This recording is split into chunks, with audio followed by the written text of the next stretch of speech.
Guys ബ്ലാസ്റ്റേഴ്സിൻ്റെ ആ signing announcement വരുന്നു. It's not a surprising signing എന്ന് പറയാം. കാരണം അമ്മാവിയാർ ആൾട്ടെ അല്ലെങ്കിൽ ലാൽത്ത മാവിയാർ എന്തില്ല, ഇത് ഓൾറെഡി ഒരു ജനുവരി സമയത്തൊക്കെ തന്നെ വാർത്തകൾ വന്നതാണ്. ബ്ലാസ്റ്റേഴ്സ് ഒരു പ്രീ കോൺട്രാക്റ്റിൽ ഈ ഒരു താരവുമായിട്ട് എത്തി എന്നുള്ളത്. എന്താണെങ്കിലും ബ്ലാസ്റ്റേഴ്സ് ഇത് ഒഫീഷ്യലി അനൗൺസ് ചെയ്യുന്നു എന്നുള്ളതാണ്. ഇപ്പോൾ കുറച്ച് കാര്യങ്ങൾ കൂടി പറയേണ്ടതുണ്ട് എന്നുള്ളതാണ്. സോ ഒരു 3 വർഷത്തെ കോൺട്രാക്റ്റിലാണ് ഈ ഒരു ഐസ്വാളിൻ്റെ താരവുമായിട്ട് സൈൻ ചെയ്തിരിക്കുന്നത്. ബേസിക്കലി ഇദ്ദേഹം ഒരു ലെഫ്റ്റ് വിങ്ങർ ആയിട്ടുള്ളൊരു താരമാണ് എന്നുള്ളതാണ്.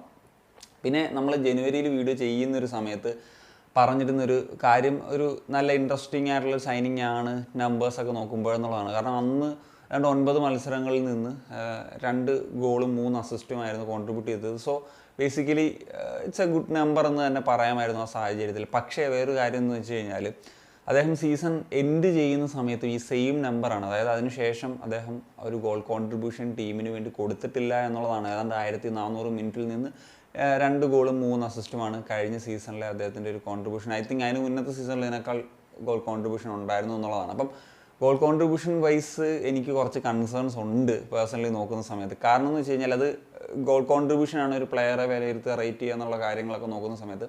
കഴിഞ്ഞ സീസൺ അദ്ദേഹം ഐ ലീഗാണ് കളിച്ചത്. ഈ സീസണിലേക്ക് വരുമ്പം അതിൻ്റെ കുറച്ചും കൂടി ലെവൽ കൂടുന്നു. ISL അദ്ദേഹം വരുന്നൊരു സാഹചര്യമാണുള്ളത്.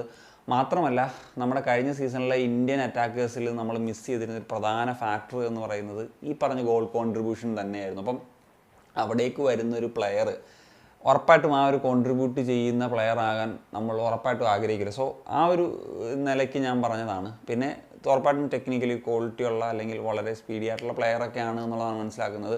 കൂടുതലും അദ്ദേഹം ലെഫ്റ്റ് വിങ്ങിൽ തന്നെയാണ് കളിക്കുന്നത്. കുറച്ച് മാച്ചിലൊക്കെ റൈറ്റ് വിങ് മറ്റ് സെൻട്രൽ ഫോർവേഡ് റോളിൽ കളിച്ചാണ്. പക്ഷേ ബേസിക്കലി അദ്ദേഹം ഒരു ലെഫ്റ്റ് വിങ്ങറാണ്.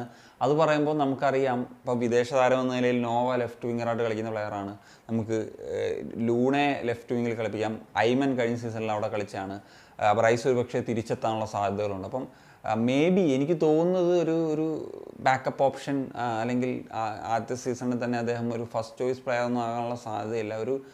ഒരു ബെഞ്ച് ഒരു പ്ലെയർ അല്ലെങ്കിൽ ഒരു സെക്കൻഡ് ഹാഫിലൊക്കെ വരാനുള്ള സാധ്യതകളാണുള്ളത്. ഇൻ കേസ് അദ്ദേഹം പ്രീ സീസൺസിലൊക്കെ കോച്ചിനെ ഇമ്പ്രസ് ചെയ്യുന്നൊരു സാഹചര്യം വന്നാലായിരിക്കണം അദ്ദേഹത്തിന് പറഞ്ഞൊരു ഫസ്റ്റ് 11 പ്രൊമോഷൻസ് ഒക്കെ ഉണ്ടാകുക എന്നുള്ളതാണ് തോന്നുന്നത്. എന്താണെങ്കിലും റൈറ്റ് വിങ്ങിൽ ഒരു പ്ലെയറെ നമുക്ക് അത്യാവശ്യമാണ്. അത് ഫസ്റ്റ് 11 ഫൈറ്റ് ചെയ്യാൻ പറ്റുന്ന തന്നെ ഒരു പ്ലെയർ ആയിരിക്കും. കാരണം രാഹുൽ ഇൻകൺസിസ്റ്റൻ്റ് ആണ്.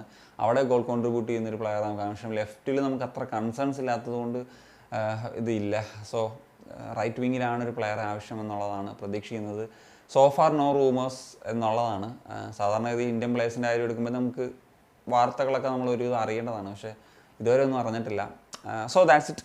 എന്താണ് നിങ്ങൾ ചിന്തിക്കുന്നത് ഈ ഒരു സൈനിങ് വരുന്നൊരു സമയത്ത് എന്നുള്ളത് ഉറപ്പായിട്ടും ഒന്ന് കമ്പോസ് ചെയ്യാൻ പറ്റുമോ? കാണിക്കാൻ